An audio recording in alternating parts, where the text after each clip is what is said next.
Hello, welcome to this video, and on this video I'm going to be talking about the genius of Oscar Peterson. This month I have been exploring jazz. Not prog, not jazz fusion, not jazz rock. I've been looking at jazz. And I've been trying to create some videos for anybody who is a prog fan or a fusion fan to sort of introduce them to some sort of more straighter jazz artists, some more historic jazz artists, with the hope that these videos will help you to pluck up the courage to dip your toe into this music form. Just done a video on Dave Brubeck, who is a jazz musician emerged in the 1950s. He was a pioneer of modal jazz and odd time signature jazz, and I think that's a musician for proggers and fusion fans that is a good place to go if you want to start to get into real jazz, proper jazz. If you're interested in virtuosity, we're going to be looking at one of the greatest virtuosos in jazz history, and we are of course talking about the genius that was Oscar Peterson. Oscar Peterson was a Canadian pianist. I think he was born around about 1920. As he was growing up playing the piano, he fell under the spell of Art Tatum. And I'd like to tell you a little bit about Art Tatum before we get on to Oscar Peterson. Art Tatum was a musician that emerged just after the beginning of recorded jazz, so he starts recording in the very early 30s. Once jazz got recorded, there was an explosion in virtuosity with musicians like Coleman Hawkins emerging, and Benny Goodman and Lester Young. You know, there were real virtuosos on their instrument. Out of that emerges Art Tatum, and Art Tatum is perhaps the greatest virtuoso musician outside classical music of the 20th century. And Art Tatum came in the style that was based upon his virtuoso, where he would take a famous tune and just completely demolish it with incredible harmonic substitutions and incredible runs and octave passages, all sorts of stuff. And if you really want to hear the peak of virtuosity and where the idea of virtuosity in terms of jazz and rock and blues and all that, if you want to hear the daddy of it all, it's Art Tatum. And Oscar Peterson fell under the spell of Art Tatum, and he was very influenced by him. And Oscar Peterson, I believed, had possessed a similar technique to Art Tatum, but Oscar Peterson was also coming up through the bebop era, so he was able to take a lot of the innovations of bebop, mix it with his hyper virtuoso way of playing, and he emerges in the 50s as one of the great piano virtuosos, one of the great virtuosos, full stop.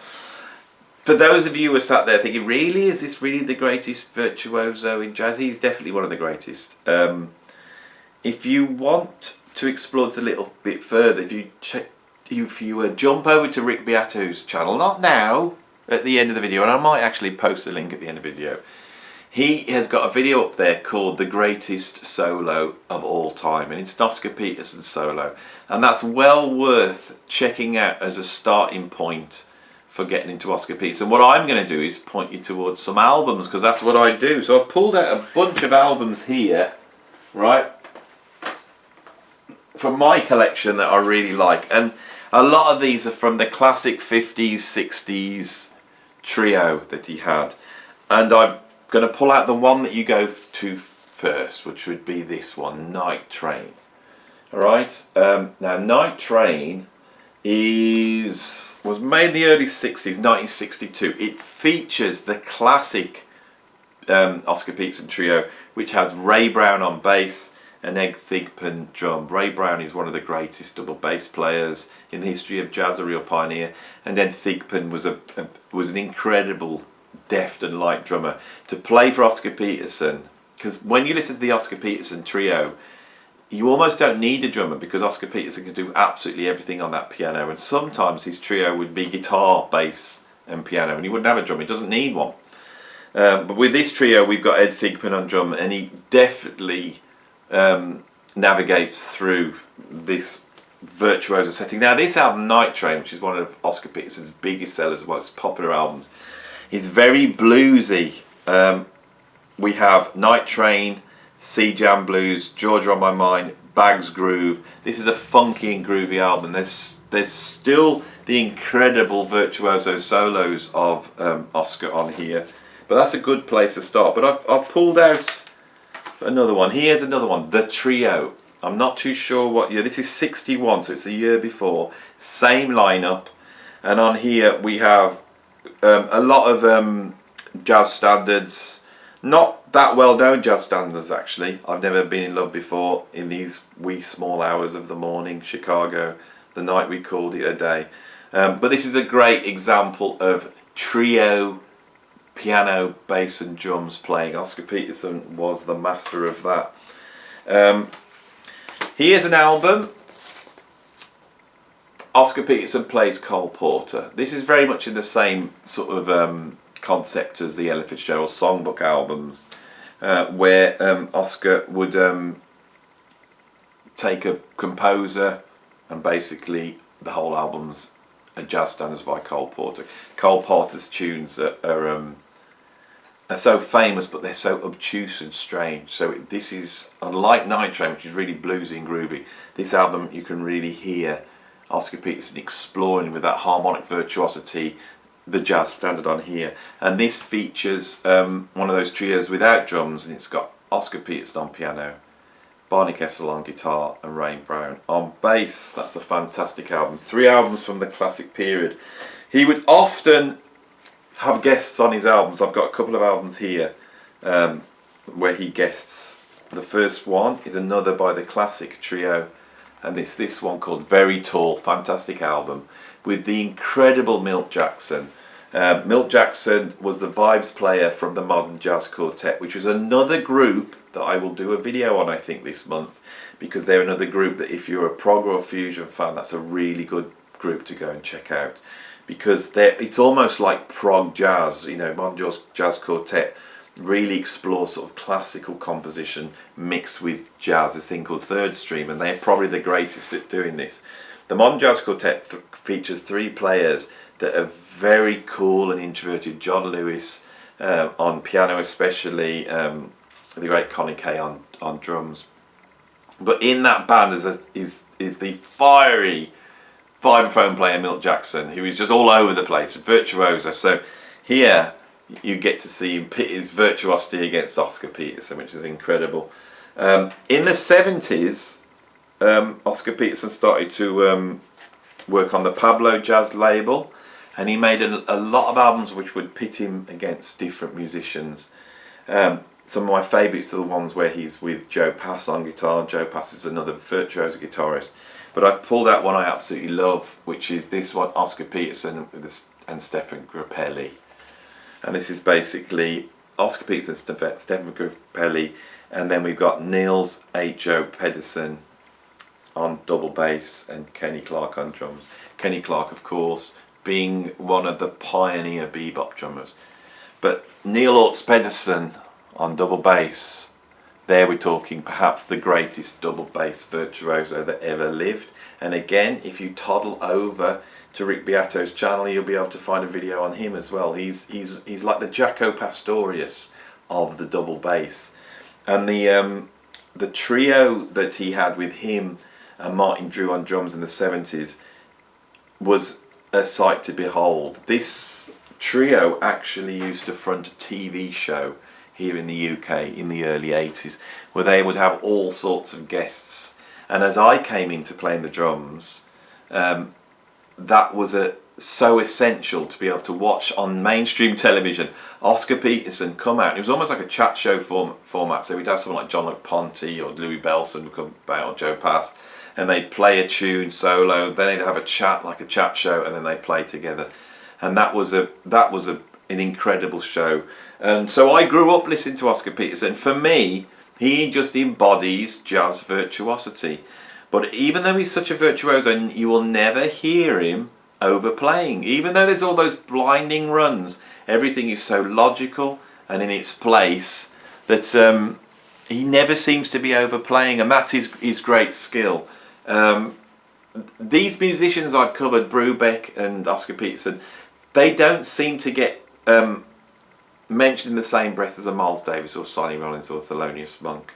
I don't know whether that's because of the success they had.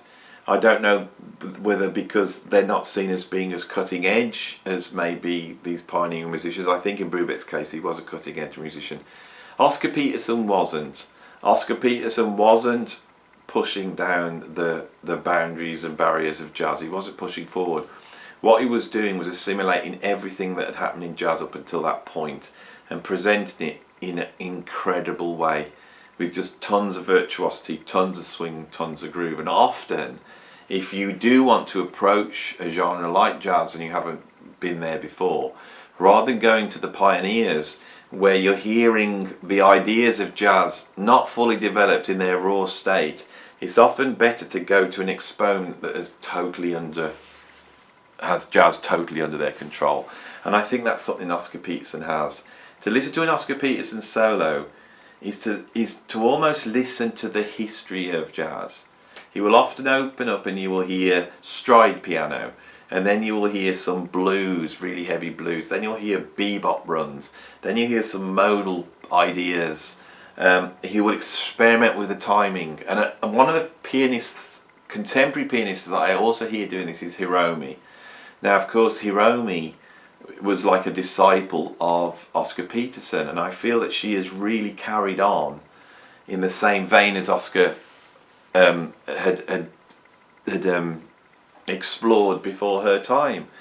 And I feel this, when I listen to Hiromi solos, she has the same way of structuring her solos as Oscar Peterson, in exploring like the history of jazz and building up, and you have sort of like Latin American, you'll have like Spanish music, you'll have stride piano, all these things building up and up, but also being able to build up to an absolute crescendo, and both of them are able to do that. But it's like a huge dinosaur of jazz, like the power of being able to slowly move up like this.